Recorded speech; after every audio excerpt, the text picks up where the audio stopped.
इस वीडियो में बताने वाले हैं कि पंचलाइट कहानी का सारांश कैसे लिखें एकदम इजी लैंग्वेज में, क्योंकि ये बहुत ही ज़्यादा पूछा जाने वाला टॉपिक है। हर वर्ष बोर्ड एग्जाम में ये 5 नंबर का आता है पंचलाइट कहानी का सारांश लिखने के लिए। तो आज की इस वीडियो में आपको ऐसा बताने वाले हैं कि आप इसे एकदम कम से कम समय में लिख पाएंगे और अच्छे तरीके से लिख पाएंगे कि आपका एक भी नंबर कटने वाला नहीं है। तो चलिए आज की इस वीडियो को शुरू करते हैं। तो देखिए, पंचलाइट कहानी को एकदम इजी लैंग्वेज में हमने यहाँ पर लिखा है। जैसे देखिए, पंचलाइट रेणु जी द्वारा, इसके रचयिता कौन है? फणीश्वरनाथ रेणु। ठीक, तो पंचलाइट रेणु जी द्वारा लिखित एक ग्रामीण जीवन पर आधारित कहानी है। किस पर आधारित है? ग्रामीण जीवन पर, गांव के लोगों पर बेस्ड ये पंचलाइट कहानी है। आज की इस वीडियो को देखने के बाद ये दिमाग में ही छप जाएगी, इसे आपको रटने की कोई जरूरत ही नहीं पड़ेगी। ठीक है, पंचलाइट कहानी रेणु जी द्वारा रचित एक ग्रामीण जीवन पर बेस्ड कहानी है।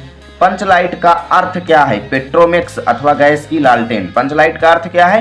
पेट्रोमेक्स अथवा गैस की लालटेन को ही हम लोग पंचलाइट कहते हैं। गांव में अशिक्षित लोगों की एक टोली है।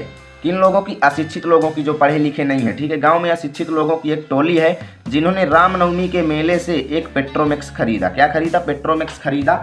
रामनवमी के मेले में जब वो गए तो वहां से एक गैस की लालटेन गांव के अशिक्षित लोगों की टोली ने खरीदा। ठीक, जिनकी टोली का नाम है महतो टोली। क्या नाम है? महतो टोली। उन्होंने खरीदा पेट्रोमेक्स, ठीक है, रामनवमी के मेले से। गांव वाले उसे पंचलाइट कहकर पुकारते थे। ठीक है, गांव वाले जो थे उसे क्या कहकर पुकारते थे? पंचलाइट कह करके। और जब से वो पंचलाइट खरीद कर लाए थे ना, गांव में अत्यधिक प्रसन्नता थी, क्योंकि पहले तो गांव में किसी के पास थी नहीं।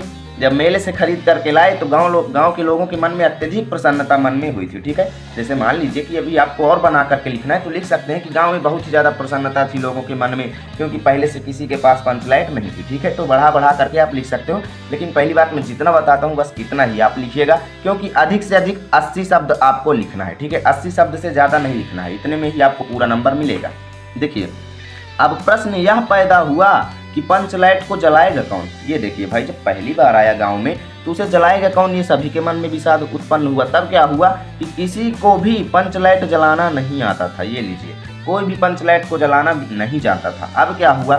केवल गोधन पंचलाइट जलाना जानता था। गोधन जो था उसको पता था कि भैया पंचलाइट कैसे जलाया जाता था, वो जानता था।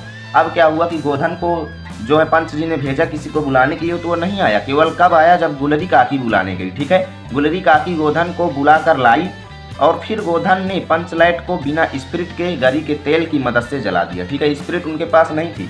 स्पिरिट जब नहीं थी तो गोधन ने क्या किया? अत्यधिक दिमाग लगाया और गरी के तेल की मदद से उन्होंने क्या कर दिया? पंचलाइट को जला दिया। पंचलाइट के जलते ही लोग अत्यधिक प्रसन्न हो गए, क्योंकि जहां सबके मन में टेंशन थी कि भाई पंचलाइट को जलाएगा कौन, अब जब गोधन ने जला दिया वो भी बिना स्पिरिट के, तो लोगों का मन अत्यधिक प्रसन्न हो गया। और पहले क्या था कि गोधन को उन्होंने क्या किया था? अपने समूह से बाहर किया था, उसका सम्मान नहीं था उनके गाँव में। ठीक है, लेकिन जब जैसे ही गोधन ने ये काम किया तो गोधन की इज्जत होने लगी वहाँ पर। ठीक है, और गोधन की सारी गलतियाँ माफ़ कर दी गई। ठीक, और उसको पुनः समूह में शामिल कर लिया गया। गोधन को उन्होंने पुनः अपनी टोली में शामिल कर लिया और फिर जो कीर्तन भजन इत्यादि खुशियाँ थी उसको फिर से शुरू कर दिया गया। ठीक है, अब इसका मतलब क्या होगा? कई लोग कहेंगे कि भाई इससे हमें सीख क्या मिलती है, और इसको एग्जाम में लिखना भी जरूरी है कि भाई इस कहानी का आखिर उद्देश्य क्या है। ठीक है, तो इस कहानी का उद्देश्य क्या है कि इस कहानी के माध्यम से रेणु जी ने हमें क्या समझाया है? अप्रत्यक्ष रूप से हमें समझाया है कि ग्राम सुधार की प्रेरणा दी गई। देखिए, गाँव में कोई नई खुशियाँ आई, उसके माध्यम से गांव के किसी भी टोले या इलाके में जो कुछ गलतियां थी उसको, किसी आदमी की गलतियों को सुधारा गया। ठीक, उस नई चीज़ के माध्यम से वहां पर एक सुधार की प्रेरणा उत्पन्न हुई। तो यहाँ पर ये उद्देश्य यहाँ पर हमारे रेणु जी ने क्या किया है? प्रेषित किया है आप सभी के सामने।